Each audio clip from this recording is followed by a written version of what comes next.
Gareth, a very disappointing end to the tournament. Yeah, no, of course. Not how we wanted the game to go. Yeah, from our point of view, we started very well the first 25 minutes. Yeah, conceded the goal, and yeah, the game changed a little bit. I think we came out second half trying to play, and unfortunately made a mistake to concede the goal, which I guess killed the momentum on our side. And yeah, obviously to finish the game how we did is disappointing, but the boys are frustrated, the boys are angry, it's understandable, and I'd rather us go out like that, kicking and screaming, than laying off and doing nothing. You were angry when the second goal went in. Felt there was a foul on Kiefer Moore, perhaps? Yeah, definitely. If you play the ball through the back of someone, it's a foul. Felt like the ref maybe has been influenced by a lot of supporters here, but I guess it is what it is. There's no point making excuses now. It's yeah, it's disappointing. That's all I can say. I think you missed an opportunity because it was there for you, wasn't it, in the second round to get a place in the last eight? Yeah, no, yeah, of course we missed an opportunity, but I think one thing we can't fault is the effort the boys shown, and that's the minimum requirement for this group, and I'm proud of them all still. I know you were asked yesterday if this was going to be your last game for Wales. You said you wanted another one.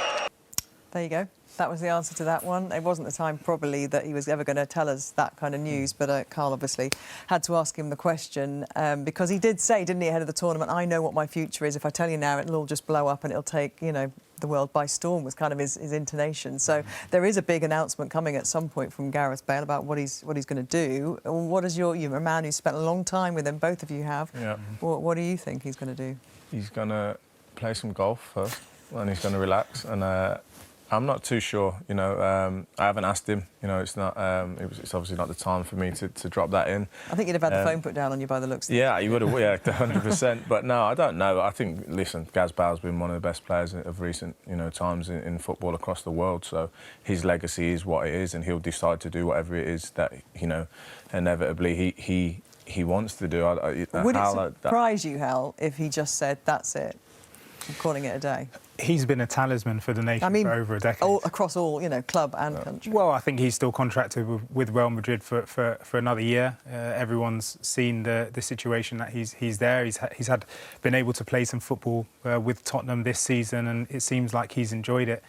In terms of football, he has so much to give, and you know, I'm sure Mark will tell us that, you know, if you hang your boots up too early, you know, you're going to have regret. And hopefully for Gareth, he continues to contribute not only from, you know, the performance side of the game, but actually what he can give back to the younger players in the group, you know, to other clubs which he may play for. So yeah, I think it will be an interesting decision, but hopefully a right one for him.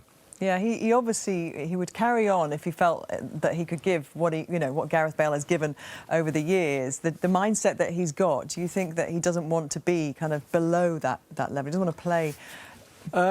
Quite possibly. The guys in the studio know him more personally than I do, but I'd be really disappointed if he did feel that he'd given enough. Obviously, he's been huge play for Wales, and the teams he's played for, he's had massive success. Has he got anything to prove? Absolutely not. So you could see why, maybe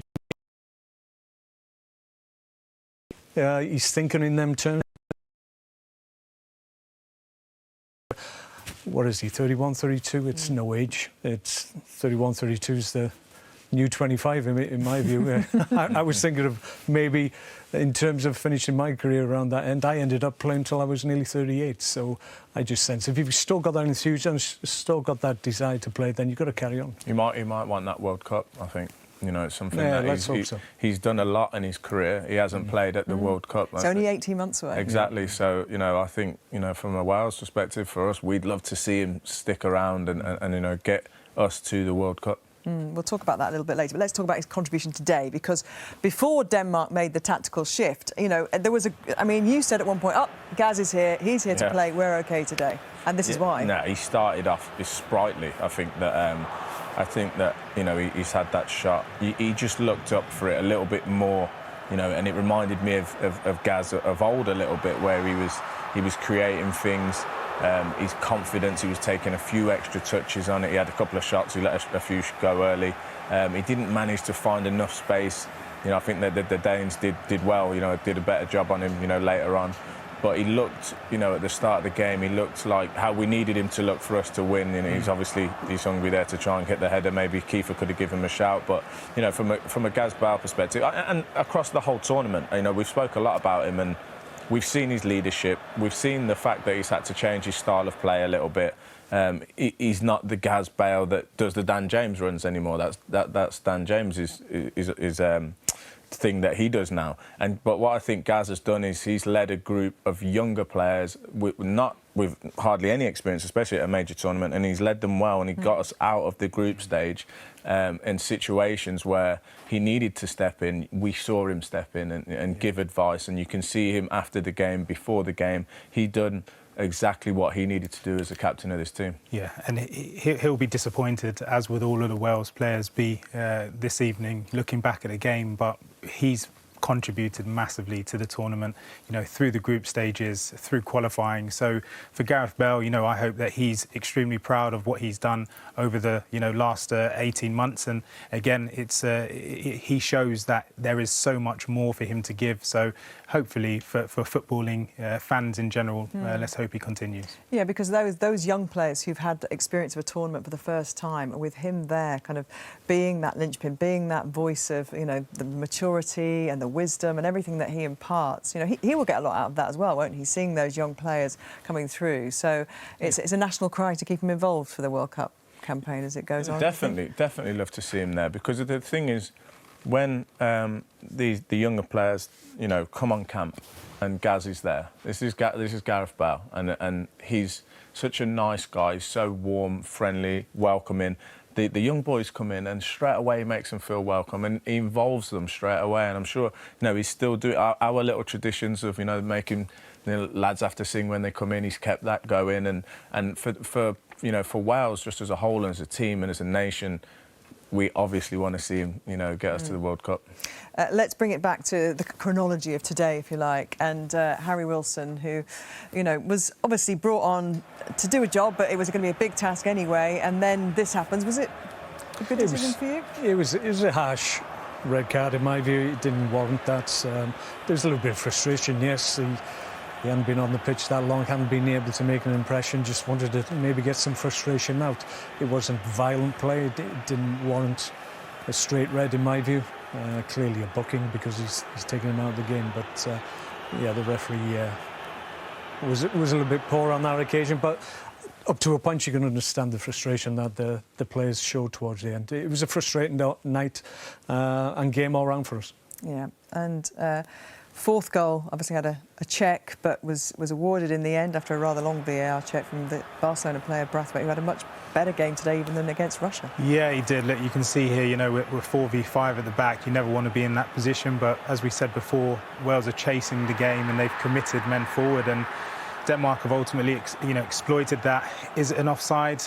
I've seen those given offside over the course of the Premier League this season. So, again, days like today as a player, you feel like everything goes against you. What I have to say, sorry, Harry, what a great touch from Cornelius, and a nice little shift inside, and he's buried it bottom corner. So, from his perspective, those two men that we just seen there on the screen, that was great link-up play. You'd appreciate that yourself, Mark. But that was a good goal. Yeah. Absolutely. Yeah, Cornelius had some good runs, didn't he, when he came on? Well, he came on and he was determined to make an impression on everybody. He was like a big blunderbuss going through the middle of our defence, and yeah, I mean, when you're a substitute or as a manager you make changes, you want your substitutes to make an impact, and he certainly did. Yeah, well, the captain Kerr went off as well, injured. We don't know how bad his injury was earlier in the game. That might be an issue for them, because obviously they want to progress. They want their key players to be fit and available, and he is obviously a huge influence on the group as well with his leadership. So they won't want to lose him to injury. Years old. OK, let's talk to Robbie Savage, who I'm not sure if you've been listening in, Robbie, to what the guys here in the studio have been saying. I mean, giving enormous credit to the way Denmark played today, and disappointment for Wales to go out in the way that they did. And would you agree, just looking a little bit leggy and just a little bit out of sorts from kind of halfway through that first half? Other than the first 10 minutes, they weren't really a threat at all. Denmark were magnificent man for man all over the park, tactically, as well as I'm sure the guys in the studio have said they got it right.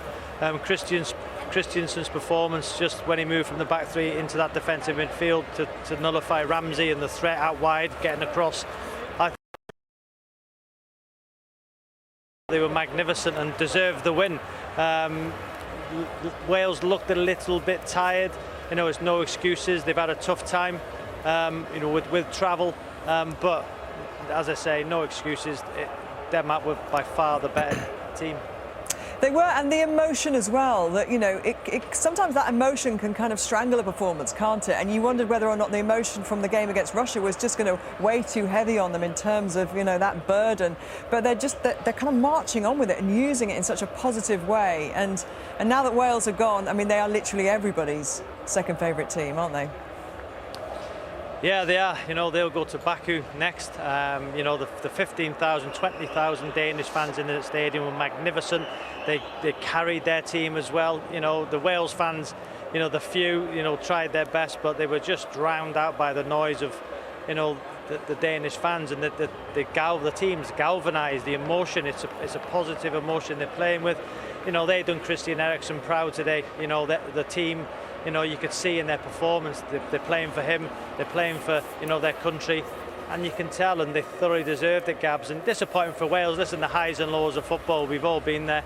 The positive, finishing second, beating Turkey in the way they did. You know, of course, we're all disappointed. I'm disappointed. But at least I haven't got to go to Baku again. I'm sure you'd rather go to Baku, Robbie, but find your way home at some point, and then you'll have to isolate for 5 days, which is no bad news for everybody here. Take care, Robbie. Thank you for all your contributions. Thank you.